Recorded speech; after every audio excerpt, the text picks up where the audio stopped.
Bonjour à toutes et à tous. Aujourd'hui, vous êtes réunis à Ladoux et pardonnez-moi de ne pas pouvoir être physiquement avec vous. Vous venez de découvrir que les équipes R&D jouent un rôle déterminant dans la conception des matériaux pour des pneus plus durables. Eh bien, c'est également le cas pour les équipes de l'industrie. Notre challenge à l'industrie, c'est de fabriquer des pneus toujours plus performants. C'est dans notre ADN, mais avec une empreinte environnementale la plus faible possible.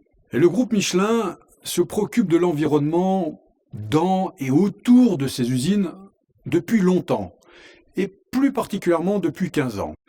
Nous avons commencé par identifier tous les domaines ayant un impact sur l'environnement.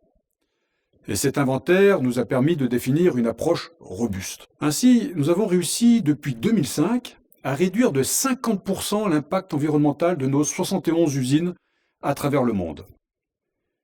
Quel que soit l'historique de ces sites ou leur implantation, tous sont impliqués dans un vaste programme environnemental qui vise zéro émission nette de CO2 à l'horizon 2050. Mais dès 2030, donc dans moins de 10 ans, nous aurons déjà réduit ces émissions de 50% par rapport à 2010. Et cette dynamique est ambitieuse dans le monde de l'industrie. Concrètement, nous travaillons autour de 5 programmes qui portent sur le prélèvement en eau, la consommation d'énergie, les émissions de CO2, la consommation de solvants organiques et la quantité de déchets générés. Maintenant, passons-les en revue. Commençons par la consommation d'eau. Notre ambition pour 2050 est de n'avoir aucun impact sur la disponibilité de l'eau pour les collectivités locales et leurs habitants. Alors c'est un sujet prioritaire pour les sites. Et pour cause, près de 2,2 milliards de personnes vivent aujourd'hui sans accès à l'eau potable. Nous devons donc être très vigilants dans l'utilisation de cette ressource. C'est par exemple ce que nous faisons à Chennai, en Inde, où nous avons une usine de pneus poids lourds. Le site a réussi à mettre en place un système de collecte des eaux de pluie qui couvre 45% de son besoin. Et quant aux eaux usées, Chennai recycle complètement ses effluents pour arriver à un rejet zéro à l'extérieur de l'usine. Pour ce qui est de la consommation d'énergie, notre industrie utilise encore beaucoup d'énergie d'origine fossile. Et nous allons d'abord tout faire pour éviter et réduire cette consommation.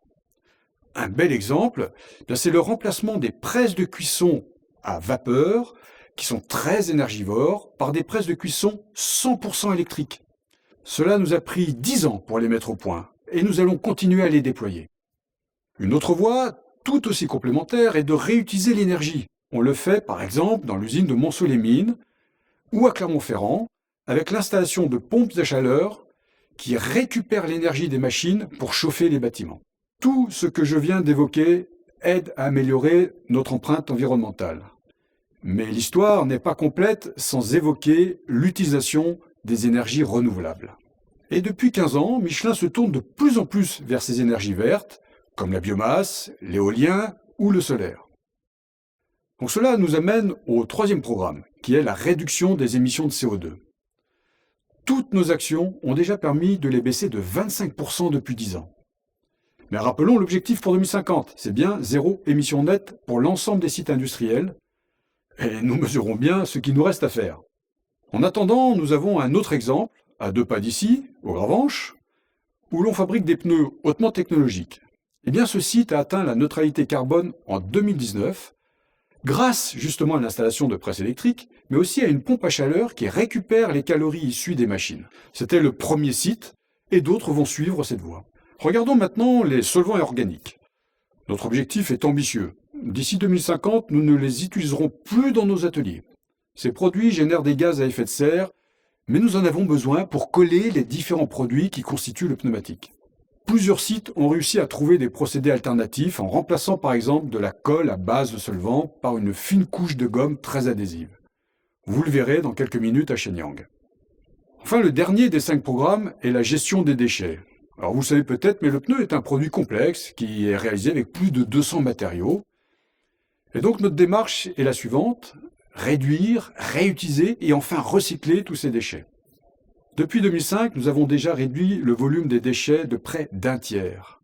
Et pour 2050, notre objectif est de les diviser encore par 2.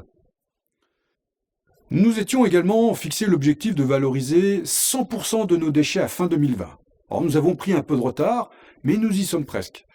Aujourd'hui, plus des 2 tiers de nos usines ont un taux de valorisation supérieur à 95%. Pour conclure, comme vous l'avez vu, nous nous donnons les moyens d'atteindre tous ces objectifs à travers une approche exigeante, ambitieuse et innovante. Nos investissements pour la réduction des émissions de CO2 seront multipliés par 3 dans la prochaine décennie. Et par ailleurs, le groupe s'est doté d'un indicateur de pilotage de sa performance environnementale, l'IMEP. Je peux vous assurer que les 70 000 salariés de l'industrie sont chaque jour au service de nos clients, en fabriquant les meilleurs pneus du marché et avec une conscience environnementale très forte. Donc au nom de ces équipes, je vous souhaite une très bonne journée et je vous laisse partir à plusieurs milliers de kilomètres d'ici, à Shenyang, dans l'une de nos usines les plus modernes et les plus grandes du groupe.